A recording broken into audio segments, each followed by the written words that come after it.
मित्रांनो नमस्कार. मी प्रभाकर सूर्यवंशी आणि तुम्ही पाहतात आकार डिजिनवरचा विशेष कार्यक्रम सॅटर्डे क्लब. या विशेष कार्यक्रमासाठी संशोधन करणारे आमचे सहकारी प्रसिद्ध लेखक डॉक्टर गिरीश वालावलकर आणि मी गेल्याच आठवड्यात चर्चा करत होतो. म्हटलं दिवाळी सण आटोपला आहे, आता तुळशीची लग्न सुरू होतील. घराच्या अंगणातल्या तुळशी वृंदावनांना सजवून त्यांचे लावले जाणारे विवाह एकदा का सुरू झाले की आपल्याकडची लगीनसराई सुरू होते. म्हणजे लग्नाचे मुहूर्त या तुळशी विवाहानंतर सुरू होतात. तेव्हा लगीनसराई हा विषय घेऊयात आपण. त्यातूनच आजचा हा एपिसोड डॉक्टर वालावलकरांनी संशोधन करून लिहून दिलेला आहे. मित्रो, लग्नसंस्था आणि सामाजिक भान यातून आपला परिवार वाढवण्याचं पवित्र कार्य, या पलीकडेही लग्नाचे अनेक अर्थ दडलेले. अशा या लग्न नावाच्या आपल्या आयुष्यातल्या महत्त्वाच्या प्रसंगाविषयी आज आपण बोलणार आहोत.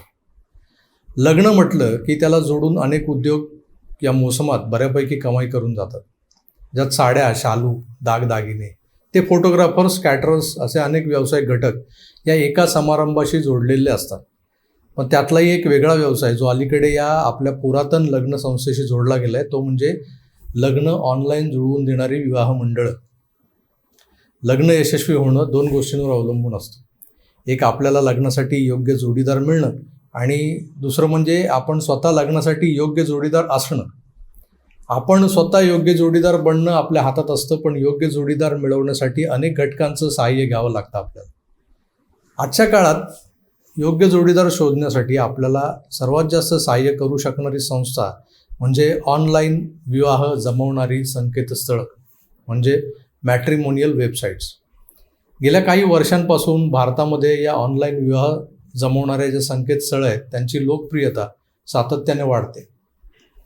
ही सेवा पुरवणाऱ्या कंपन्या उत्पन्नाचे अधिकाधिक मोठे आकडे गाठत आहेत.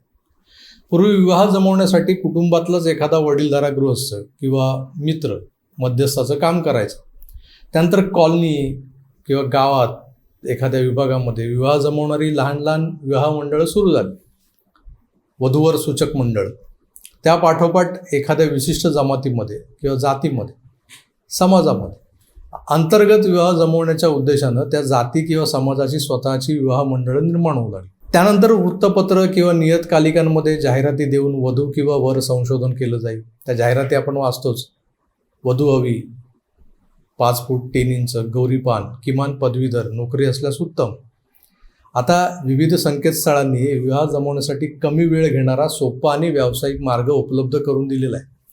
ऑनलाईन विवाह जुळवणाऱ्या संकेतस्थळांची अनावश्यक गोष्टी टाळून ग्राहकांचा वेळ आणि त्रास वाचवणारी जी कार्यपद्धती आहे, त्यांच्याकडून ग्राहकांना मिळणाऱ्या अनेक सोयीसुविधा आणि त्यांची एकूणच कार्यक्षमता यामुळे ऑनलाईन विवाह जुळवणाऱ्या संकेतस्थळांना उत्तम प्रतिसाद मिळतो.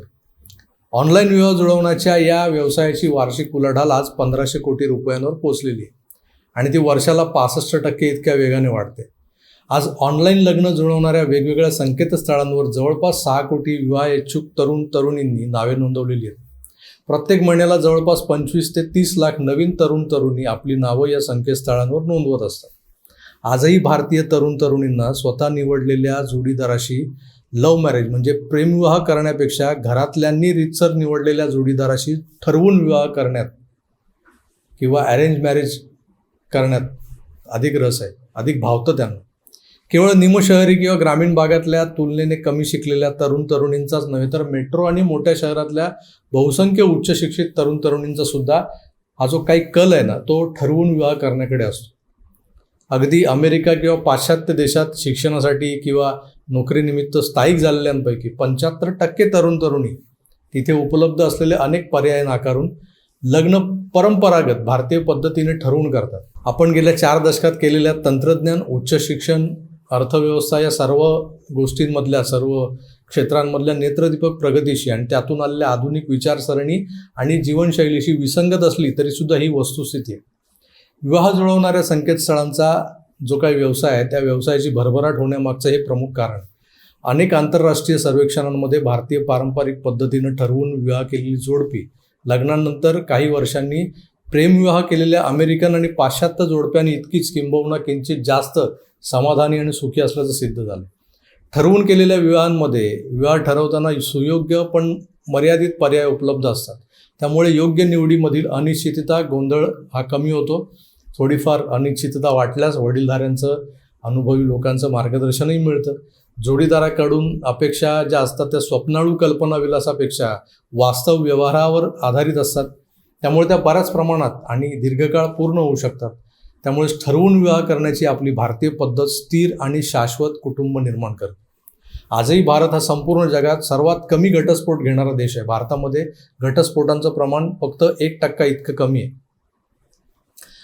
ऑनलाईन विवाह जमवणाऱ्या संकेतस्थळं चालवणाऱ्या कंपन्यांनी विवाह ठरवण्याच्या भारतीय पारंपरिक पद्धतीला आधुनिक तंत्रज्ञानाचा आणि व्यावसायिक कौशल्याचा आधार देऊन ती अधिक विकसित आणि सोपी केली.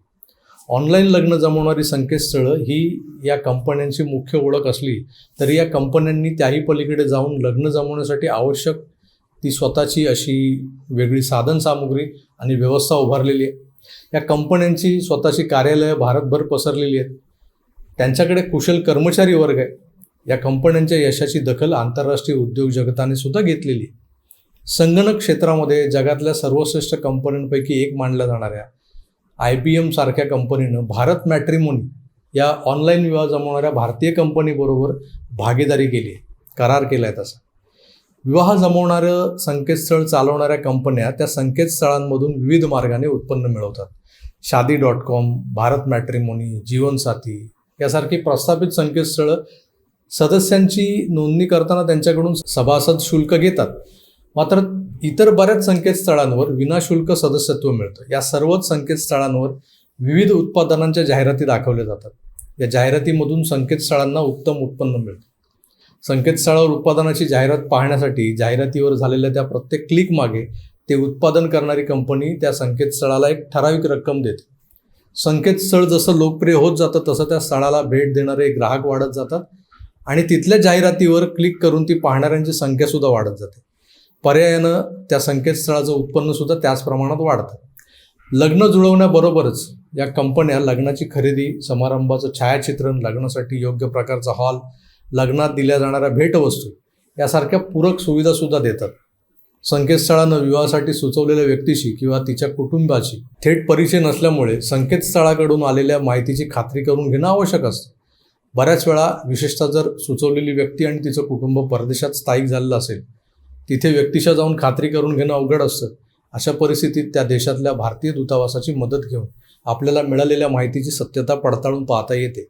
तसेच आपण संकेतस्थळाला दिलेली आपली स्वतःची माहिती ऑनलाईन झाल्यामुळे त्याची गोपनीयता काहीशी धोक्यात येते. त्यामुळे संकेतस्थळाला आपली माहिती देताना अनावश्यक तपशील टाळणं योग्य ठरतं. विवाह ठरवण्याच्या पारंपरिक भारतीय पद्धतीमधील अंगभूत गुणवत्ता आणि आधुनिक जीवनशैली आणि त्यातलं सुजाण स्वातंत्र्य या दोन्हीचा संयोग घडवत आणि आजच्या जीवनाच्या वेगाशी ताळमेळ घालत विवाह जुळवणाऱ्या संकेतस्थळांनी विवाह ठरवणं हे काहीसं सोपं केलं आहे, आरामदायक केलं आहे. सुखी कुटुंब हे प्रत्येकाच्याच आयुष्यातलं सर्वात आनंदाचं स्थळ असतं. ऑनलाईन जमवणारी संकेतस्थळं आपल्याला त्या स्थळाची दिशा नक्कीच दाखवतात. मित्रो, हा व्यवसायही आपला परंपरागत व्यवसाय आहे. कित्येक मराठी विवाह मंडळं आज त्यांच्याकडच्या नोंदणीतून चांगली स्थळं मिळतात या लौकिकामुळे प्रसिद्ध आहेत. याच विवाह मंडळांचं ऑनलाईन व्हर्जन म्हणजे या मॅट्रिमोनियल साईट्स आहेत. मराठी तरुणांनी या ऑनलाईन व्यवसायाकडे एक संधी म्हणून पाहावं यासाठी हा सगळा खटाटोप होता. केल्याने होतं आहे रे, आधी केल्याची पाहिजे म्हणतात, तसं म्हणत करा सुरू तुमचाही छोटासा उद्योग. आकार परिवाराच्या शुभेच्छा तुमच्या पाठीशी आहेतच. जाता आता एक सूचना, सॅटर्डे क्लबच्या मागच्या एवढ्या एपिसोडनंतर तुमच्यापैकी कोणी कुठलाही व्यवसाय सुरू केला असेल तर आम्हाला जरूर कळवा. त्या व्यवसायाला प्रत्यक्ष येऊन भेट देण्याची माझी इच्छा आहे. आणखी एक, त्या व्यवसायाची जाहिरात जर करायची असेल तर आपलं हे चॅनल आहेच, तेही विनामूल्य, कुठलंही शुल्क आकारलं जाणार नाही. तेव्हा मला कमेंट्स करून नक्की कळवा. तुर्तास इथेच थांबतो. पुन्हा भेटूच. तोवर आपली काळजी घ्या आणि पाहत राहा आकार DG9. धन्यवाद. नमस्कार.